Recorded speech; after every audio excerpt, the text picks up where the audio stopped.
भारत की कहानी बहुत पहले, लिखे हुए इतिहास से भी पहले प्रागइतिहास में शुरू होती है। सबूत बताते हैं कि इंसान 5 लाख साल पहले भारतीय उपमहाद्वीप में घूमते थे। पुरापाषाण काल के ये शुरुआती निवासी शिकारी संग्रहकर्ता के रूप में रहते थे। उन्होंने अपने पीछे औजार और कलाकृतियां छोड़ी जो उनके जीवन की झलक पेश करती हैं। जैसे जैसे जलवायु बदली, वैसे वैसे जीवन जीने का तरीका भी बदल गया। लगभग 10,000 ईसा पूर्व मध्य पाषाण काल में एक धीरे धीरे बदलाव आया।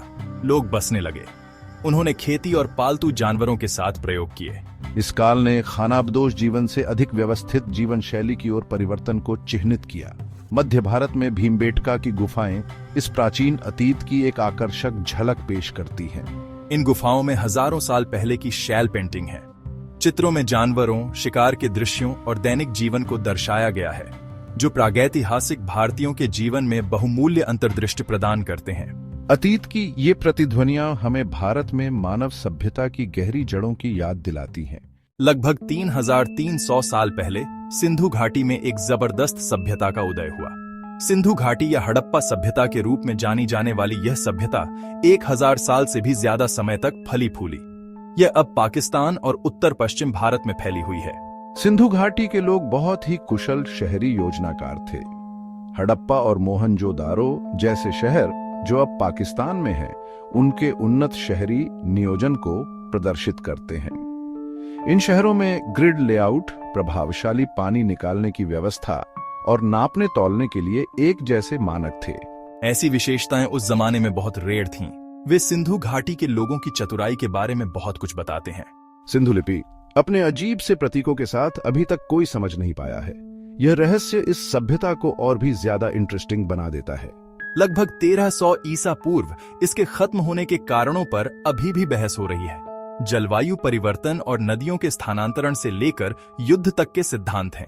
सिंधु घाटी सभ्यता भले ही समय के साथ खो गई, हमारी कल्पना को मोहित करना जारी रखती है। सिंधु घाटी सभ्यता के खत्म होने के बाद भारतीय इतिहास में एक नया चैप्टर सामने आया। लगभग 1500 ईसा पूर्व इंडो आर्यन नाम से जाने जाने वाले घुमक्कड़ लोगों के समूहों ने भारतीय उपमहाद्वीप में प्रवास किया। वो अपने साथ अपनी भाषा, संस्कृति और वेदों नाम के पवित्र ग्रंथ लेकर आए।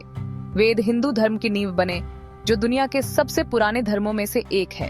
इन ग्रंथों में भजन, प्रार्थनाएं और रिचुअल्स हैं, जिन्होंने हजारों सालों से भारतीय धार्मिक विचारों को आकार दिया है।